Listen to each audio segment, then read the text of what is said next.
राजस्थान का एक ऐसा बलवान व्यक्ति जो ऊंटों को अपने हाथों से उठा लेता था। हिंदुस्तान और पाकिस्तान बॉर्डर के दोनों तरफ वो डकैतियां डाला करता था। ऊंटों की सहायता से कई किलोमीटर तक सफर कर लिया करता था। रेत के धोरों में उसकी आवाज गूंजा करती थी। मगर ये बात बरसों पुरानी है। कई बरस बीत गए हैं, मगर आज भी उस डाकू का नाम लिया जाता है तो उसके सिर की चर्चा जरूर होती है।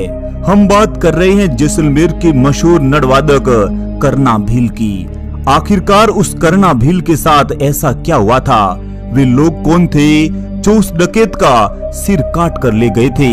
पुलिस को आज भी उस सिर की तलाश है। जी हाँ, मैं बात कर रहा हूँ जैसलमेर के कुख्यात डाकू करना भील की। नमस्कार दोस्तों, मैं हूँ महिपाल जानी और आप देख रहे हैं यूनिक डिस्कवरी यूट्यूब चैनल। ये दौर था 1970 और 80 के बीच का। ये राजस्थान का जैसलमेर जिला था, जहाँ बड़े बड़े रेत के टीले कब बन जाए और कब बिखर जाए पता ही नहीं चलता है। और उन्हीं रेत के टीलों में रहता था एक भयानक डाकू करना भील। एक कुख्यात डकैत, इंसान तो क्या जानवर भी उससे थर थर कांपते थे। राजस्थान का मशहूर नटवादक कहें या लंबी लंबी मूंछों वाला या फिर 7 फुट कद काठी वाला बलवान। उस दौर में भारत पाकिस्तान यानी बॉर्डर पर तारबंदी नहीं हुआ करती थी। बॉर्डर के दोनों तरफ करना भील डाके डाला करता था। लोग इतने डरते थे कि खुद ही अपना सारा सामान उसे सौंप देते थे। व्यापारी हो या बनिया, ऐसा असंभव था कि वो करना भील की नजरों से बच जाए। मगर आखिरकार वो भी एक लड़की से प्रेम कर बैठा था। वो लड़की ना तो भारत की थी और ना ही पाकिस्तान की। वो अफगानी लड़की के प्यार में पागल हो गया था। पूरी बात बताऊं तो करना भील जो जैसलमेर के दुर्ग के आसपास रहता था और वो खूंखार डकैत था। वो आने जाने वाले व्यापारियों को लूटता था, यहाँ तक कि वो पाकिस्तान और हिंदुस्तान दोनों तरफ डाके भी डालता था। लोगों से लूट मार कर अपना गुजारा करता था। यह दौर चलता गया, मगर एक समय की बात है, करना भील पुलिस के हत्थे चढ़ा और उसे जेल भेज दिया गया। बताया जाता है कि उस समय की वीआईपी राष्ट्रपति ज्ञानी जेल सिंह जी जब जैसलमेर आए तब पैरोल पर करना भील को बाहर लाया गया और करना भील ने अपने सुरीले अंदाज में नटवादी यंत्र सुनाया तो तत्कालीन राष्ट्रपति ज्ञानी जेल सिंह जी काफी प्रसन्न हुए थे और फिर उन्होंने उस डाकू की सजा भी कम करवा दी थी और उसे कहा कि आज के बाद ऐसी हरकतें या ऐसे जुर्म मत करना कि जिससे फिर आपको जेल जाना पड़े। करना भील जेल से बाहर आता है। वो रोजाना सुबह एक दूल्हे की तरह तैयार होकर जैसलमेर के दुर्ग के बाहर आकर बैठ जाता है और वहाँ पर आने जाने वाले पर्यटक उस वाद्य यंत्र को सुनकर मग्न हो जाया करते थे। करना भील की जो मूंछें थी वो कोई नॉर्मल मूंछें नहीं थी। दुनिया में सबसे बड़ी मूंछें रखने का खिताब भी करना भील को मिल चुका था। Guinness book of world record में करना भील का नाम दर्ज है। उसकी मूंछें इतनी लंबी थी कि सैलानी आते थे, उसकी मूंछें खोल कर देखते थे और फिर सुरीला नटवादन भी सुनते। लोग खुशी खुशी उसे पैसे भी देते थे। बड़ा ही आलीशान उसका जीवन चल रहा था। लोगों का यहाँ तक कहना है कि करना भील को सरकार द्वारा जमीन भी आवंटित हुई थी और कुछ लोगों का कहना है कि करना भील ने खेत खलियान खलने के लिए अपने किसी पहचान वाले से जमीन भी ली थी और फिर उस पे खेती करने लग गया।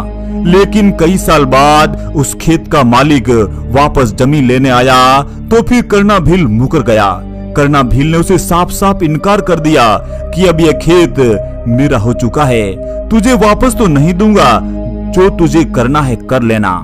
एक दूसरी बात लोग यह भी बताते हैं कि जब सरकार ने करना भील को जमीन दी तो फिर उसी के पास एक इलियास नाम का व्यक्ति उसका पड़ोसी था। वो रोजाना करना भील से झगड़े करता रहता था। हमेशा के झगड़ों से परेशान होकर एक दिन करना भील के मन का डाकू फिर से जाग उठा और इलियास को करना भील ने उसके बेटे के सामने गोली मार दी।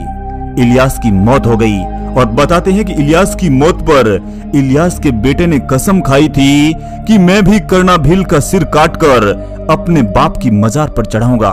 और उसके बाद करना भील को जेल हो गई और करना भील जेल में चला गया।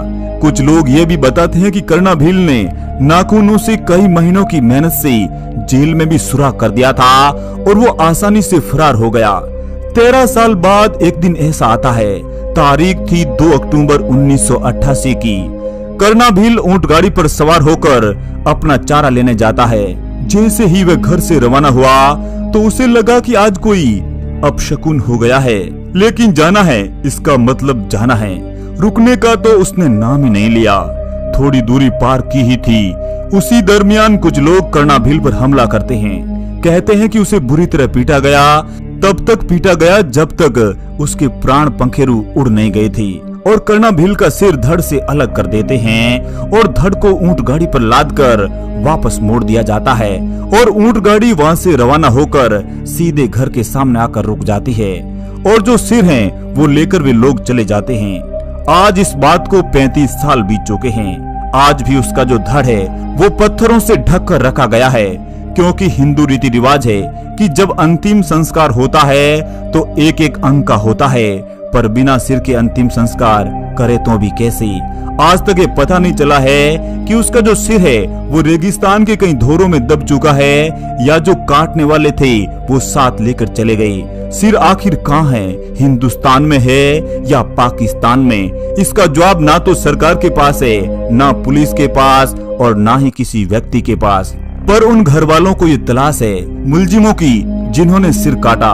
पुलिस को तलाश है तो उन मुलजिमों की जिन्होंने सिर को धड़ से अलग कर दिया था, पर कर्णा भील के उस शरीर को इंतजार है उस सिर का, ताकि अंतिम संस्कार किया जा सके। इस बारे में आप भी जानकारी रखते हैं तो शेयर जरूर कीजिएगा। दोस्तों, जैसलमेर के धोरों में ऐसी बहुत सारी कहानियां हैं जो आज भी दबी हुई है। अगर आप चैनल पर नए हैं तो चैनल सब्सक्राइब करने के साथ ही लाइक जरूर कीजिएगा। जय हिंद, वंदे मातरम।